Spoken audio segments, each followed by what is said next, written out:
What's up, guys and gals? It's time for the latest chapter review for Strike It Rich, chapter 33. And though this chapter came out over the weekend, at least for me, I waited until now today, and you guys might be asking yourselves why I didn't release it, on Sunday or Monday or something like that.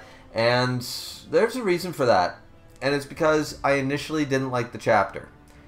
And it wasn't that it was like, oh my god, this chapter's so bad or something really bad happened or whatever. I was just like, it's a 5. Like, it's average. There's nothing good about it. There's nothing bad about it. It's just sort of there. And I couldn't understand why I felt that way. And we'll get into that at the very end, where external factors can affect your enjoyment of a series or, a chapter or anything like that. But let's just get underway, because it was a very simple chapter, right? They start a fight. We have Yuzuha Lee, the Chinese girl, the Baba Kung Fu lady, versus a brand new character named Shinohara.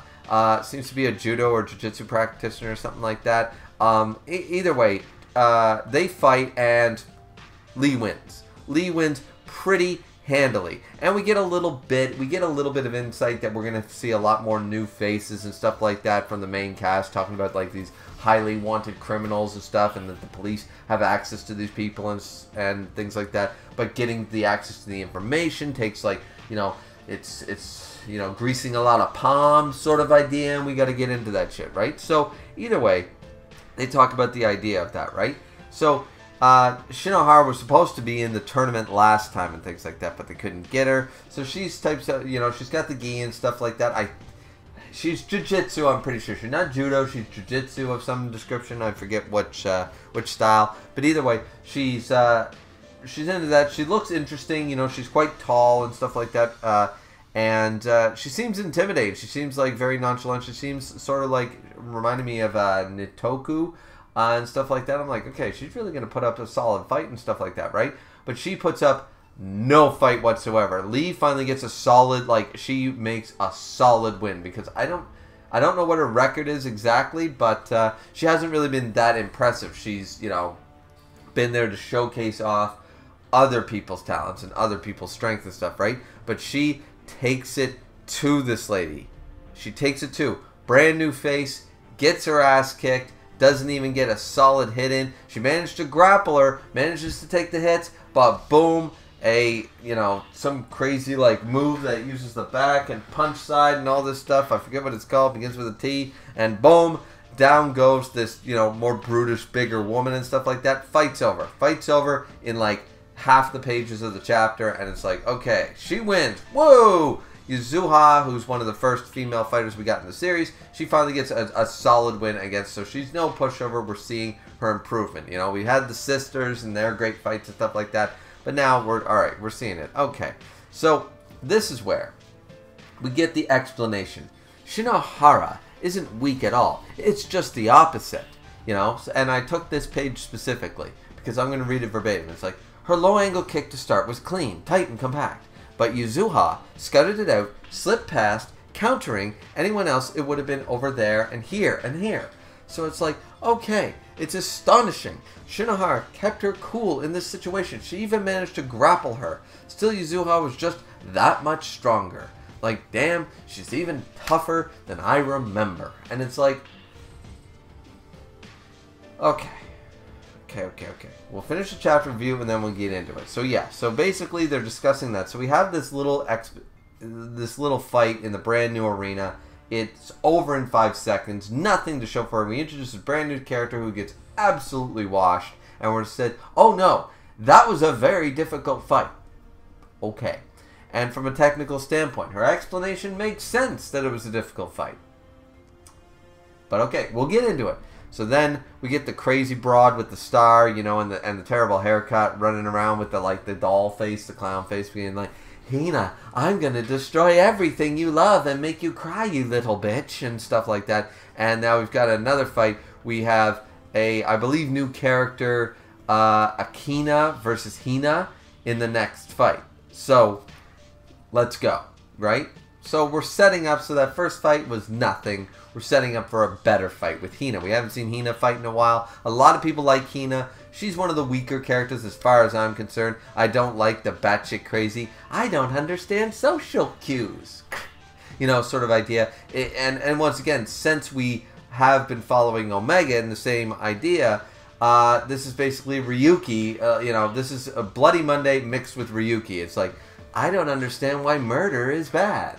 You know, I'm not insane. You're insane. I think my head is twisting too far. I feel like that Stewie Griffin, you know, I'm all talk, Brian, sort of gift. You know what I mean? That describes Hina, and I've never resonated with that type of character, well written or not, across fiction. But I know a lot of people like Hina, so having Hina set up for the next chapter and the next fight is going to be exciting. And I'm excited too. I am, even though I'm not her biggest fan. I don't think she's a weak link that, you know, in that regard. She's just not doing it for me in that in a narrative perspective, right, for a character. But yeah, so anyways, that's the chapter, and it's very straightforward. It's very simple.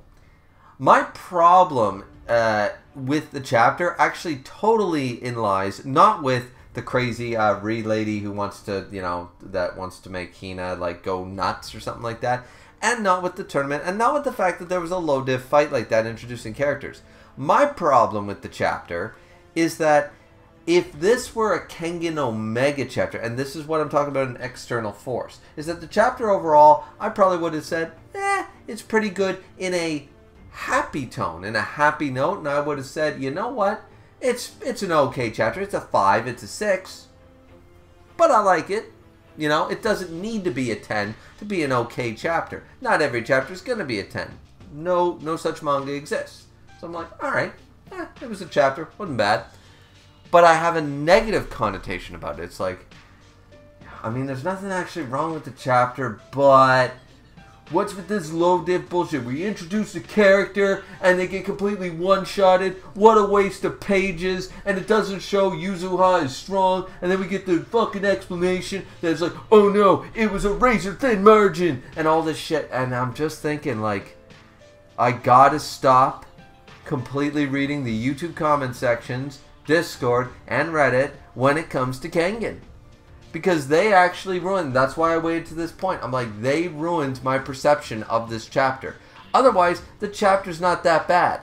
But I noticed, and I had to do it, I went on the weekend and I didn't see anybody complaining that this was just like the stuff in the real tournament or other stuff in Omega that everybody hates and everybody loathes, and everyone says, Sandra's not trying, Sanjo doesn't know how to write, Sandra's crap, he lost all his talent, blah blah blah. He writes literally the same shit that if this was an Omega, replace everything in this chapter with Omega characters, people would say, and this is a terrible, terrible chapter.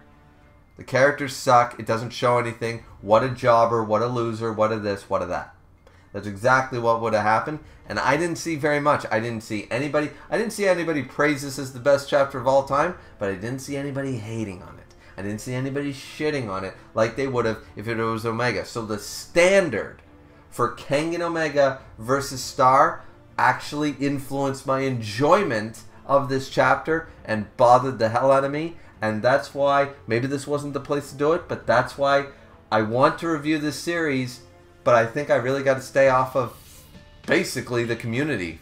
Like, in general, not even, you know, all the Discords I follow. You know, I follow 2 or 3 Discords that have a Kengan Omega channel. You know, and I just want to see what people think about the chapter and get some insight on theories and stuff. It's just toxic. It's just a terrible place to be. Same with the Reddits. Same with, you know, the YouTube comment sections. Same with even other people, other YouTubers that I watch, their comment sections. You know what I mean? So it's just like, I think going forward, I'm just going to have to stay off it completely. Because this was a fine chapter. It wasn't great, but it wasn't bad. But I really couldn't enjoy it because in the back of my mind I was thinking about all the complaints the community would have if this was Omega. You know what I mean? About a chapter like this. And that I shouldn't be reading Star, regardless whether it's set they're still going on, regardless whether it's the same author, same universe, still coming out concurrently. None of that should be relevant to my enjoyment of the chapter. Not a thing. And the community, whether they hate or love the series, should not be influencing my enjoyment of the chapter. And I wanted to sort of gather my thoughts over the weekend and try to figure out the best way to do this. Do I make a separate video about that, bitch, moan, and complain, and everybody just says, oh, you're whining too much, like they did last time I made a video like that? Or should I just make it right here?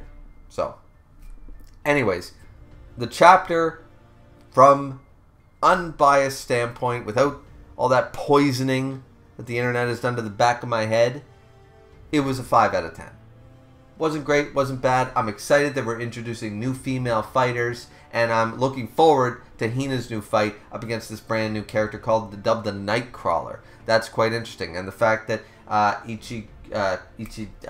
forget how to say her name, but the police, the Shark Tooth lady, is bringing in new fighters. She's got the police book, the black book on the police fighters and stuff. So we're getting a little bit of lore. We're dabbing in a few other things. We're gonna see a lot more fighters. We got a bigger venue, a badder venue.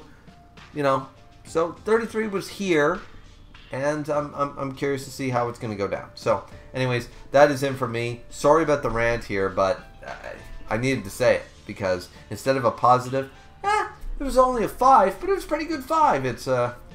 Yeah, it's a 5, and it could have been a lot worse, Instead, and that bothers me.